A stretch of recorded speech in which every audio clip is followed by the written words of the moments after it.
Ibi byiza kuri mwebwe mudukurikiye mbabwire ko Denis Kazungu yahanishijwe igifungo cya burundu ku byaha byinshi cyane byo kwica no gufata abagore ku ngufu. Urukiko rwisumbuye rwa Nyarugenge mu mujyi wa Kigali rwahanishije igifungo cya burundu Denis Kazungu nyuma yo kumuhamya ibyaha byose 10 yashinjwaga birimo kwica abantu ku bushake no gufata abakobwa ku ngufu. Kazungu yaburanye yemera ko yishiye abakobwa 12 n'umusore umwe yarangiza akabata mu cyobo yari yaracukuye mu nzu yabagamo i Kanombe mu mujyi wa Kigali. Umwanzuro w'urubanza watanzwe Kazungu Denis n'abandi barebwa n'urubanza nta numwe uri mu cyumba cy'urukiko. Umwanzuro kandi wasomwe mu gihe gito. Umucamanza avuga ko Kazungu Denis ahamwa n'ibyaha byose uko ari 10, ategeka ko Kazungu afungwa ubuzima bwe bwose. Mu byaha Kazungu yashinjwe harimo kwica, gukoresha undi mibonano mpuzabitsina ku gahato, iyicarubozo, kubambura ibyabo mbere yo kubica n'ibindi. Ibyo byaha mu rubanza mu mizi byavuzwe ko yabikoze hagati y'umwaka 2022 na 2023 agakoresha amayeri atandukanye mu gushuka abo yaragambiriye kugirira nabi. Muri ayo mayeri harimo kubabwira ko afite ikibanza agiye kugurisha cyangwa se kubashakira akazi, bageze iwe yabahambiraga amaboko n'amaguru akabatera ubwoba ko agiye kubica, bakamuha amafaranga bafite, bagasaba inshuti zabo rero cyangwa imiryango yabo kohereza ayandi kuri telefone, bikarangira rero abasambanyije ku ngufu nyuma akabica.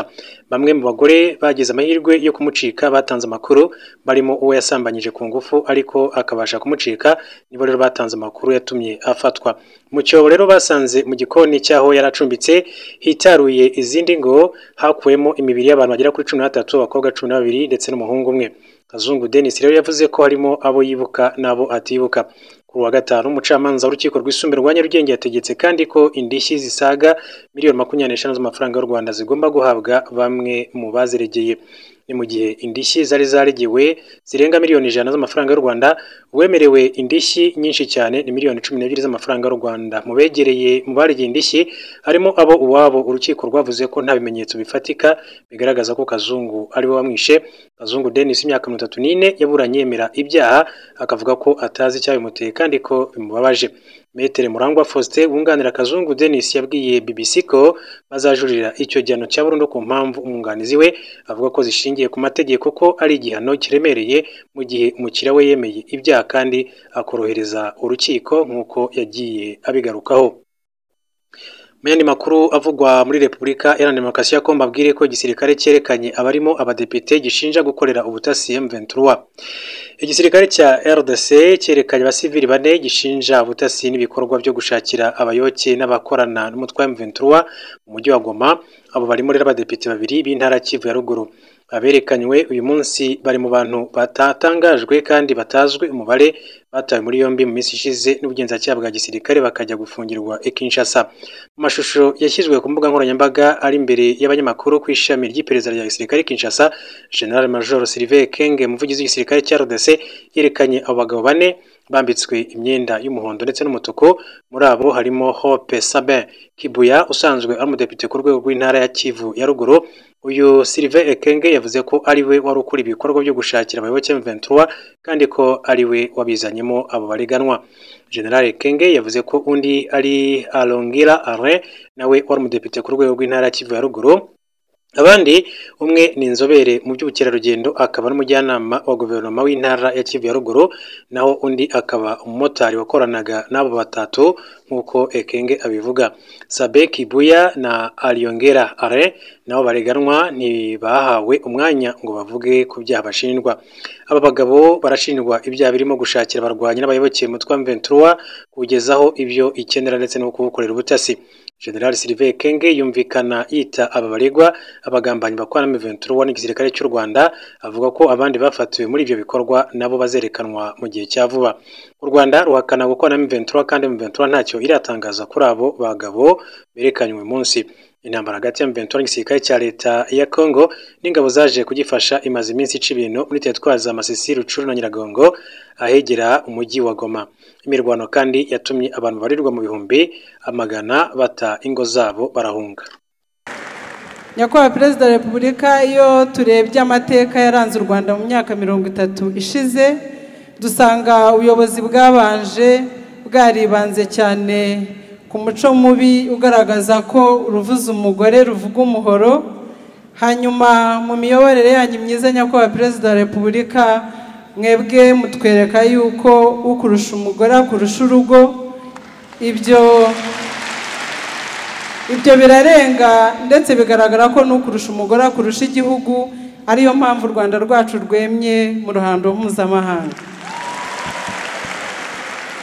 Ibyo byaduteye kwibaza nyakubahwa Perezida wa Repubulika, ese iyi zahabu ihishe mu mugore, iri banga ry'ubushobozi biri mu mugore abandi bayobozi batigeze babona mu mugore ubwo bamukandamizaga nk'uko amateka bitugaragariza, ese mwe mwarihishuye mute nyakubahwa Perezida wa Repubulika, ku buryo uyu munsi turimo kwishimira yuko uruhare rw'umugore ari ntagereranywa mu kubaka u Rwanda twifuza? Ndabashimiye nyakubahwa Perezida. Murakoze. Ubundi biroroshye. Avuze zahabu ihishe mu mugore, ntabwo ihishe ariko agenda yibona no.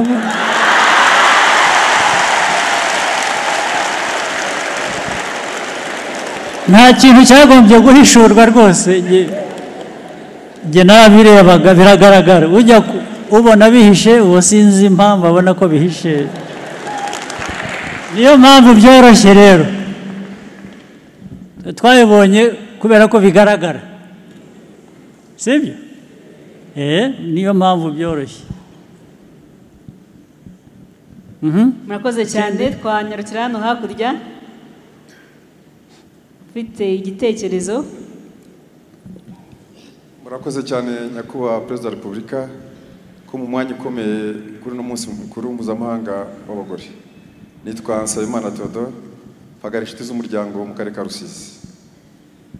Turabashimira cyane twebwe inshuti z'umuryango nyakubahwa Perezida wa Repubulika kuva 2016 ubwo mwashyiraga urwego rwacu, twebwe inshuti z'umuryango kugira ngo dufatanye urunana mudutiza imbaraga zikomeye kugira ngo tubashe kurwanya ihohoterwa nshingiye ku gitsina, amakimbirane abera mu muryango, ndetse turengera umwana cyane cyane mwangavu tumurinda ihohoterwa. Niyo mpamvu kano kanya nyakubahwa Perezida wa Repubulika nsaba abagabo, abapapa bagenzi banjye kugira ngo dufatane urunana mu kongera gusubira ku isoko yo gutanga inama nziza n'uburere bwiza mu muryango, kuko akenshi usanga tutererana abamama izo nshingano tukazitesha kandi natwe turakaboko k'iburyo. Nanone nyakubahwa Perezida wa Repubulika ntabwo aka kanya mumpaye nagapfusha ubusa, munyemerere nabonye message nyinshi ndavuga ubutumwa bugufi bwinshi cyane bwa bagenzi banjye bambwira ngo inshuti z'umuryango ya tariki ya 15 itinze kugera ngo igikumwe cyacu twese kizajya. Murakoze, ndabashimira ko bakoze kugera. Murakoze. Reka twakire no muri Murakoze cyane. Ufite igitekerezo? Yego. Murakoze nyakubahwa Perezida wa Repubulika y'u Rwanda. Amazina yanjye nitwa Mugisha Paradise, niga mu wa gatandatu imibare ubugenge n'ubutabire muri Lycée Notre Dame de Citeaux. Banje kubashimira cyane yuko abakobwa mwatugira icyizere mukadufasha kugira ngo natwe tubashe kwiga siyanse. Ikibazo nari mfite nkatwe nk'abana b'abakobwa twiga mu mashuri yisumbuye, twifuzaga ko mwaduha impanuro y'icyo twakora kugira ngo natwe tubashe kugera ku isoko ry'umurimo turi abantu bashoboye, kugira ngo natwe tugire uruhare mu iterambere ry'igihugu cyacu. Murakoze cyane.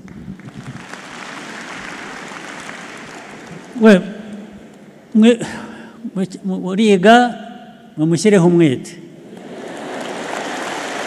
Shyireho umwete. Ntawe uri muri za sayansi wiga imibare uri mu nzira rwose nziza. Shyiraho umwete ubyumva binoze. Noneho ubishingireho, ndagusezeranya ko utazabura akazi. Ariko noneho usibye akazi ndiho ngusezeranya, ubundi kari muri iyo nyigo, kari muri ayo mashuri, ndetse uzubakiraho ushobora no kwihangira imirimo igihe ugitegereje aho uzaguha akazi. Ariko icyangombwa ni uko gushyiraho umwete ukiga ukarangiza neza ibyo wahisemo cyangwa ibyo ushoboye, sibyo? uri mu nzira nziza rero, uri hafi kubona akazi uko nabyumvise. nyakubahwa perezida wa repubulika, nanjye uyu munsi nagize amahirwe yo gufata iyi microphone no kubana namwe kuri stage. hari utubazo nka tutatu munyemereye nifuzaga kubabaza, muranibaza ngirira amatsiko cyane. Akabazo ka mbere, nyakubahwa perezida wa repubulika, abanyarwanda iyo tubonye ingabo zacu b'abagore tukabona ukuntu tutagore benshi mu nteko no mu nzego z'ubuyobozi bidutera ishema. Muranibaza nkamwe nka champion wa he for she, ni iki kibatera ishema mu iterambere ry'umugore mu Rwanda? Icya mbere rwose ni ukubona bafite uruhare mu byemezo bifatwa mu nzego z'igihugu, ni ukubona bakora ibyo bikorwa, kandi ubundi